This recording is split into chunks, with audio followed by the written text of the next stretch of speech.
We are a resilient people. We love a challenge, and I think we're going to be up for that challenge, and you're going to see tons of change as we move forward.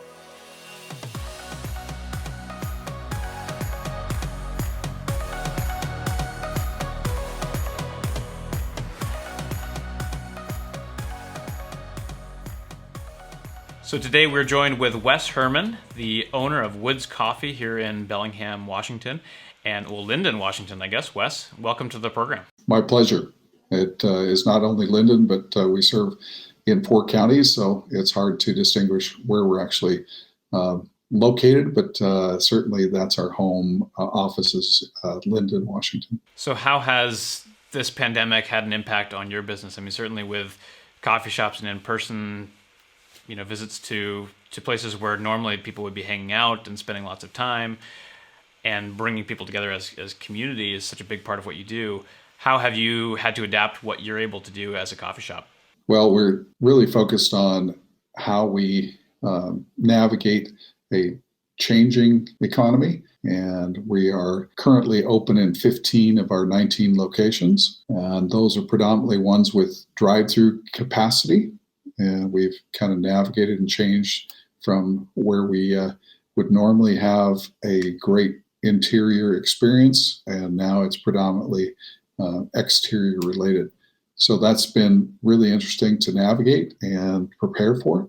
We're seeing a lot of people using the drive-through. We're setting records every day for how many cars are in the drive-through at our different locations. And so that's been really fun to see how that's all changed. And, it's definitely changing every day and has changed from when we started this to where we are today. I've noticed just for our family, just being able to go out on a drive and get a cup of coffee has restored a little bit of a sense of normalcy to life, where you're able to have a little bit of distance interaction with somebody and you get that cup of coffee. So we've definitely appreciated that, and going through some of those Woods drive-thrus. How have you been able to communicate with your team, or what has the impact been on your team for implementing some of these social distancing procedures and adapting how you do business and how you serve your customers? Well, in the beginning, it was first fear-based. How do we deal with something that we've never experienced before? And, new stuff that came from the government. The CDC was constantly changing their guidelines. So the early days of communication were intense. And now in the last number of weeks, it seems to have leveled off, and people are gearing into a normal process and methods of production. So our communication has been ongoing, and it's really focused on, how do we serve our guests better? And how do we make sure that our guests feel that they are well protected? So, one of the little things that we do in our interactions is if somebody hands us a card, whether it be a Woods card or a credit card, that we're disinfecting every single one of those cards and making sure that the guest is aware of that and seeing that. And I think that's super important. Doing our best to manage even simple things like pens. How do we sanitize every pen that's being used and touched?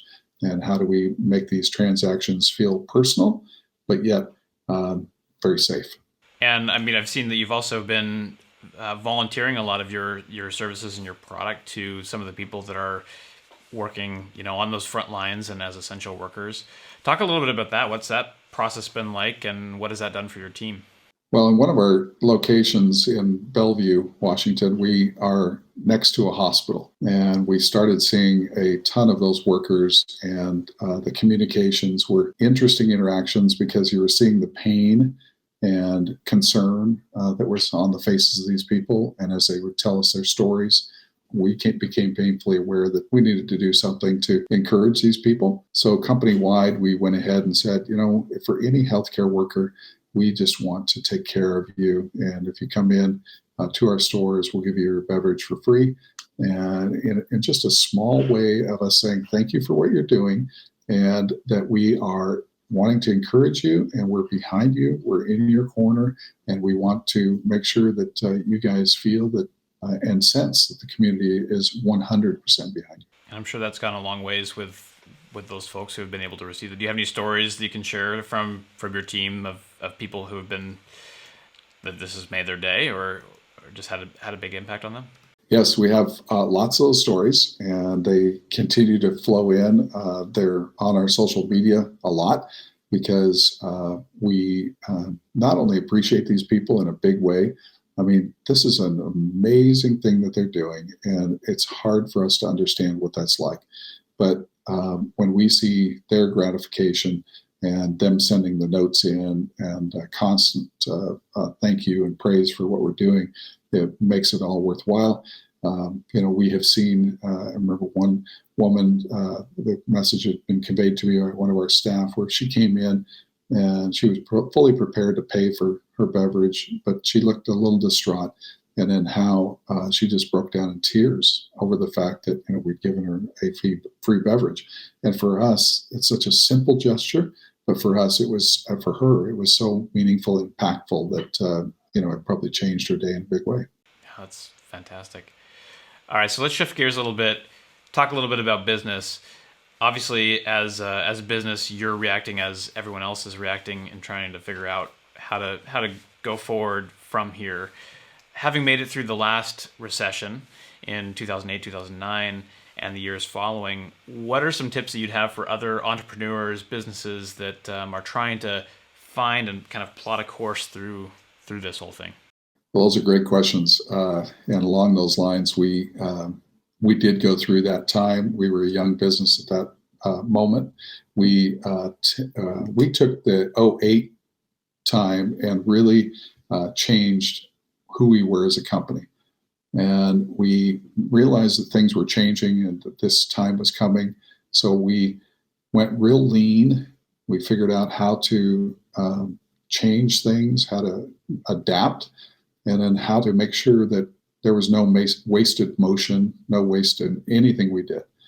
And with that, we took a course of saying, let's take advantage of an opportunity like this and grow as fast as we can. So while people were contracting and kind of looking and seeing what was going to happen, we actually went for it. We opened 6 new stores in an 18-month period right around that time. And it really launched us and was the springboard for where we are today. So then if you fast forward and say, well, what is it that we learned in those days that we can apply today? And again, it's, how do you lean out? How do you make sure that there's no waste? And how do you become more efficient? So we've done things like simple things like taking our regular garbage pickups and reducing them down to 50% of normal. We've made sure that any process that comes through the store or anything that would normally be on a regular schedule, that now we're stretching those schedules out and not doing them as regularly as we have. Then it's negotiating with landlords and saying, how can you help us? We've been a partner with you. We've paid our rent, consistently for years, if not decades, and we'd love your support and help on ways and unique things and ways to get through this. So not only for us, but we've been able to consult with other companies and help them navigate these times. But honestly, we are in a much better place than most, and we look forward to taking a look at these opportunities and seeing how we can leverage this to do better and bigger things in the future.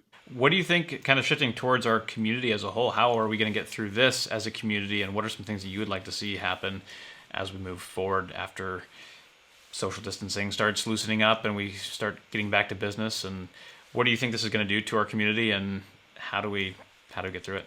Well, I think you're already seeing that our community wants to bounce back. They want to be resilient. We want to get back to work, and we want to, resume life as normal. So if we can do that in a safe way, that's wonderful. But everything is going to change in terms of how business is operated.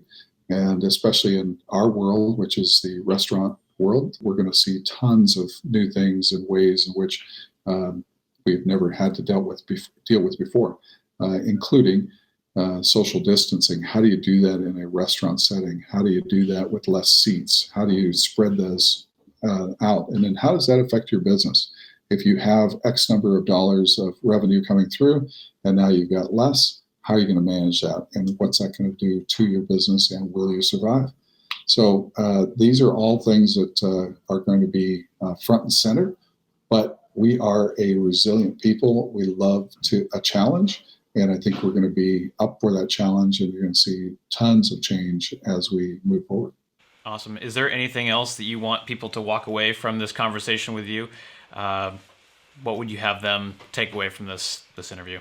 Well, if there's one thing I could say that's just a practical thing, we've actually expanded out this idea of working with the healthcare workers and frontline people. And we've opened it to our customer base because they've said, how do we get involved and what can we do?